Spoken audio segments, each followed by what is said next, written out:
नमस्कार बच्चों। आज हम कक्षा 8 का जो अपना 8वां अध्याय है संसार सागरस्य नायकः है, इसके प्रश्न उत्तरों का अध्ययन करेंगे। हमने जो पाठ का हिंदी अनुवाद है वो पीछे वाली क्लास में कर लिया है। अगर आपने वो क्लास नहीं देखी है तो पहले उस क्लास को देख लीजिए, उसके बाद में इसके प्रश्न उत्तरों का अध्ययन कीजिए।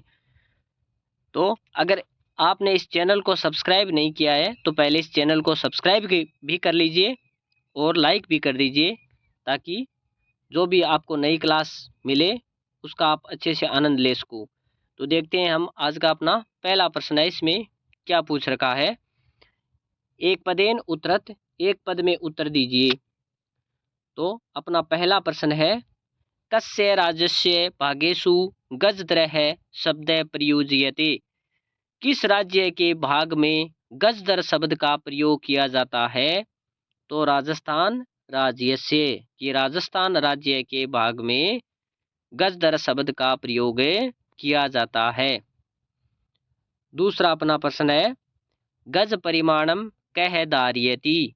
गज परिमाण को कौन धारण करता है। तो गज परिमाण को गजधर धारण करता है, तो गजधर है। उसके बाद में अपना तीसरा प्रश्न है, कार्य समाप्तो वेतनानि अतिरिच्य गजदरेभ्यः किम प्रदीयते समय।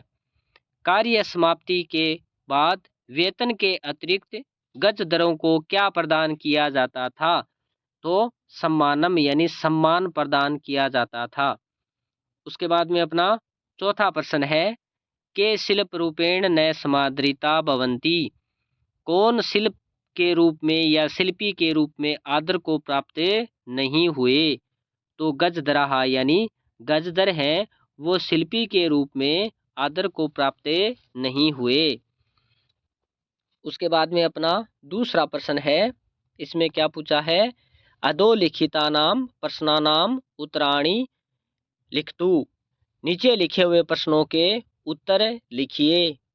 तो हमें जो दूसरे जो प्रश्न है उसके हमें उत्तर लिखने हैं, वो पूर्ण वाक्य में लिखने हैं। तो देखते हैं हम पहला प्रश्न, तडागाः कुत्र निर्मीयन्ते स्म।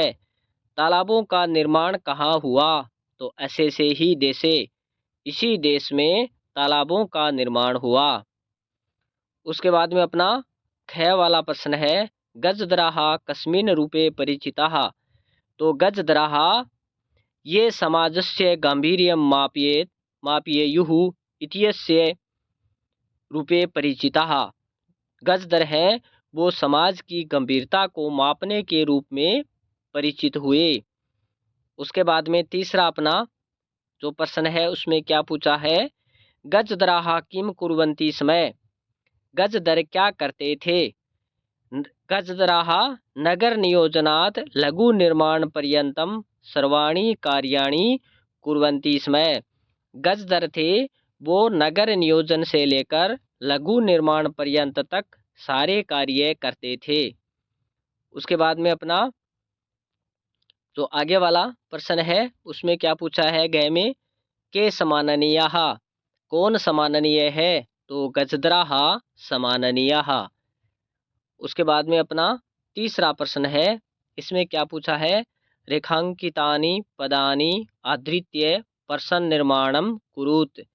रेखांकित पदों के आधार पर प्रश्नों का निर्माण करो।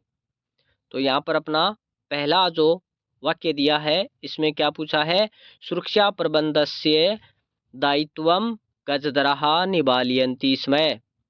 सुरक्षा प्रबंध का दायित्व गजदर निभाते थे। तो ये हमारे सामने उत्तर है। इसका हम प्रश्न कैसे बनाएंगे, तो हम कस्य शब्द का उपयोग करेंगे। तो कस्य है दायित्वम गजदराः निभालयन्ति स्म, ये इसका प्रश्न बन जाएगा। तो दूसरा है हमारे सामने, तेषां स्वामिनः असमर्थाः सन्ति। तेषां स्वामिनः असमर्थाः सन्ति। तो हमें क्या करना होगा, तेषां शब्द को यहाँ से हटाना होगा और इसके स्थान पर केषां जोड़ना होगा। तो क्या हो जाएगा, केषां स्वामिनः असमर्थाः सन्ति। तो ये इसका प्रश्न बन जाएगा। उसी प्रकार अपना गए है, इसमें क्या पूछा है कि कार्य समाप्तो वेतनानि अतिरिच्य समानमपि प्राप्नुवन्ति। कार्य समाप्ति के बाद वेतन के अतिरिक्त समान भी प्राप्त होता था। तो यहाँ पर हम प्रश्न बनाने के लिए क्या करेंगे, प्रश्न बनाने के लिए वेतनानी शब्द को हटा के उसके स्थान पर कानी शब्द जोड़ देंगे, तो ये प्रश्न बन जाएगा। कैसे? कार्य समाप्तो कानी अतिरिच्य समानम अपि प्राप्नुवन्ति। तो उत्तर है अपना वेतनानी। तो यहाँ पर हम कानी भर देंगे। उसके बाद में घय है अपना गजदर है, सुंदर शब्द है अस्ति। गजदर सुंदर शब्द है, तो यहाँ पर हमें क्या करना है, इस गजदर शब्द को यहाँ से हटाना है, इसके स्थान पर कह शब्द जोड़ना है। तो प्रश्न बन जाएगा कैसे? कह सुंदर है शब्द है अस्ति। तो इसका उत्तर है गजदर है। उसके बाद में अपना ngय है तड़ागाः संसार सागराः कथयन्ते। तो यहाँ पर हम तड़ागाः शब्द है इसको हटा देंगे और इसके स्थान पर के शब्द जोड़ देंगे। कैसे बनेगा? के संसार सागराः कथयन्ते। तो ये अपना प्रश्न बन जाएगा। तो इसके बाद में हमारा जो आगे वाला प्रश्न है, प्रश्न नंबर 4, इसमें क्या पूछा है वो भी हम देख लेते हैं। कि इसमें पूछा है अधोलिखितेषु यथापेक्षितं संधिम विच्छेदम कुरुत। कि नीचे लिखे हुए जो पद हैं उनमें जहाँ अपेक्षित है वहाँ पर संधि और विच्छेद करके लिखो। कि जहाँ पर हमें संधि करनी है वहाँ पर संधि करनी, और जहाँ विच्छेद करना है वहाँ पर उसका विच्छेद करके लिखना है।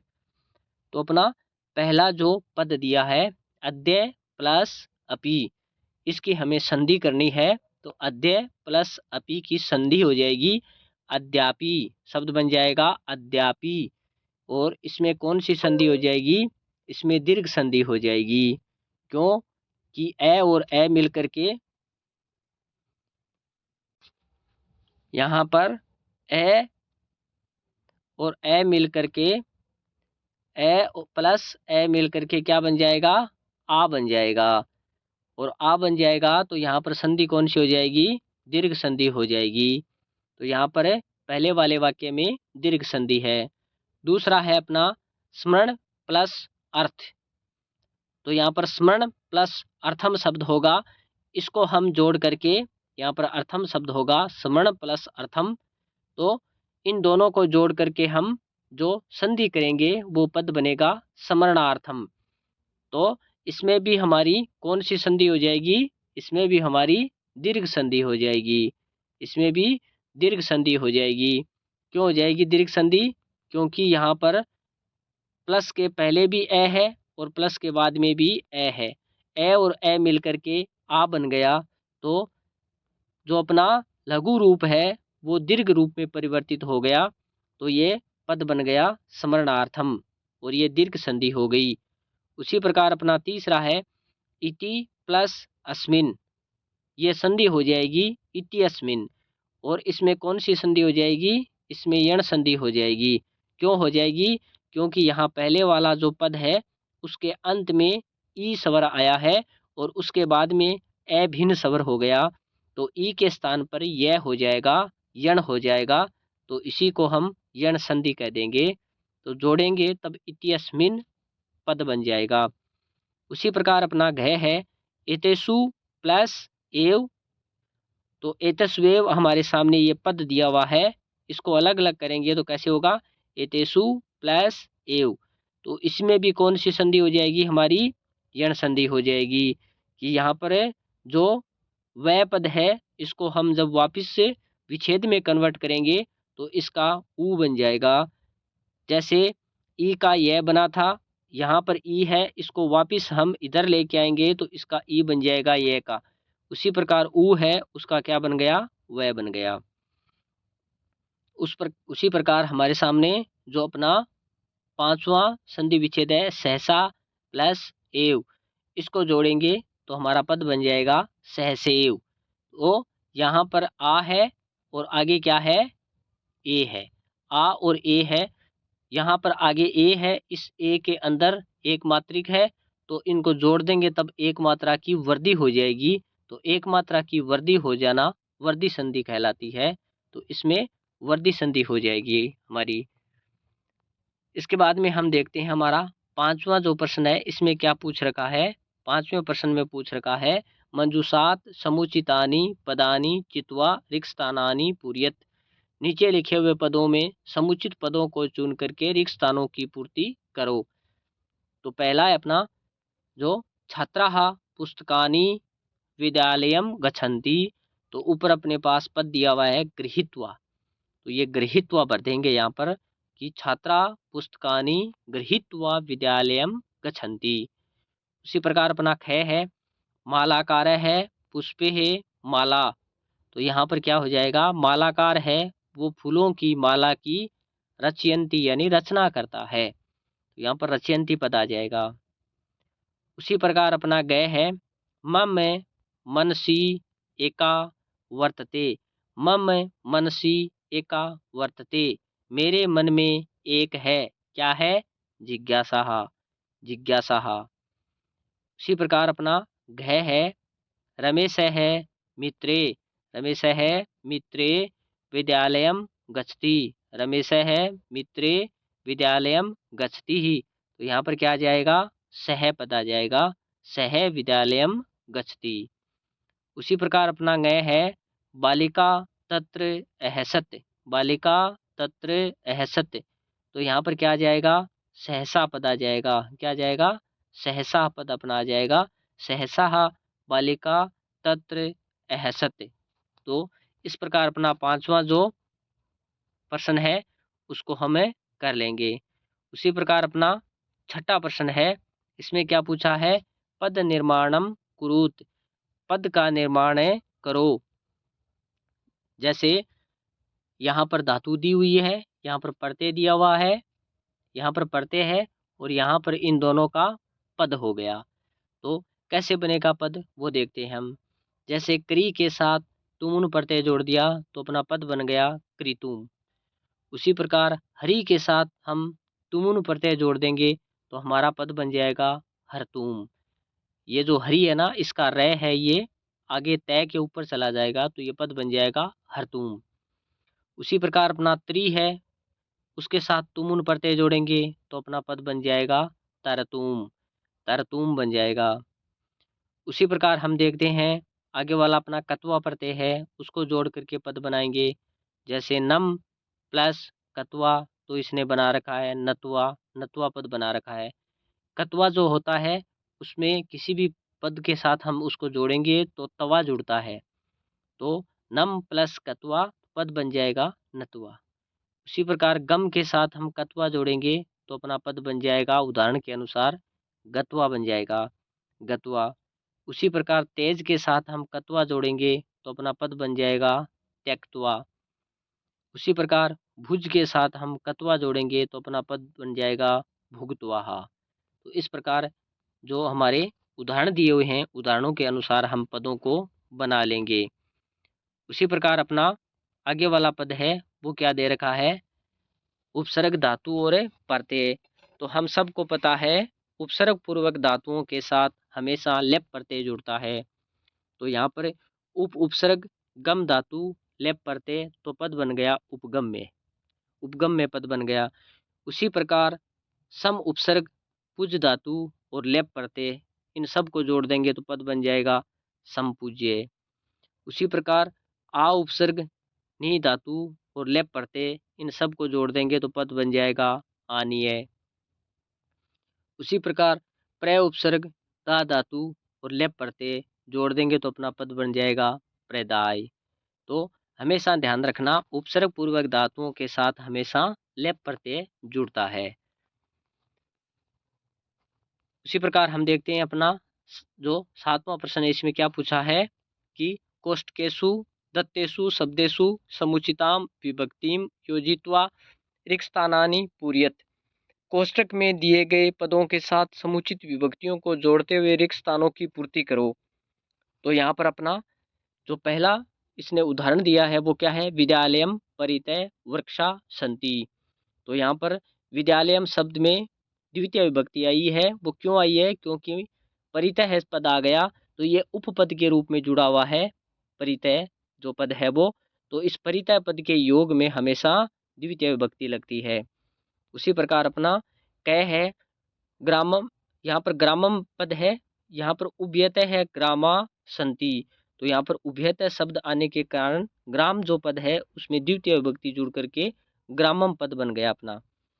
उसी प्रकार सर्वतः है अटालिकाः सन्ति, तो यहाँ पर सर्वतः है शब्द आ गया। अभितः है, परितः है, सर्वतः है, ये जो शब्द आते हैं, पद आते हैं, इनके योग में हमेशा द्वितीय विभक्ति लगती है और ये उपपद विभक्ति कहलाती है। तो यहाँ पर नगर जो पद है इसको हम नगरम बना देंगे। क्यों? क्योंकि ये द्वितीय विभक्ति में आ जाएगा सर्वतः है पद के कारण। उसी प्रकार अपना गए है धिक, यहाँ पर का पुरुष शब्द लिखा हुआ है तो धिक के योग में हमेशा द्वितीय विभक्ति लगती है, तो का पुरुषम पद बन जाएगा। उसी प्रकार हम आगे देखते हैं। आगे वाला अपना है मृगा मृगे सह धावंती, तो यहाँ पर हम उदाहरणों के रूप में देखते हैं। तो क्या दिया हुआ है? बालकाः बालिका भी सह पठंती, तो यहाँ पर पद क्या आ जाएगा? बालिका भी ही, तो यहाँ पर सह के योग में बालिका भी पद आ गया। उसी प्रकार हमारे सामने दिया हुआ है पुत्र है पित्रा सह आपणम गच्छति, तो यहाँ पर पितृपद है, इसका क्या बन जाएगा? तृतीय विभक्ति में पित्राः पद बन जाएगा। उसी प्रकार यहाँ पर शिशुः मात्राः सह क्रीडति, तो यहाँ पर मातृपद है, इसका तृतीय एक वचन में मात्रा बन जाएगा। क्यों बन जाएगा?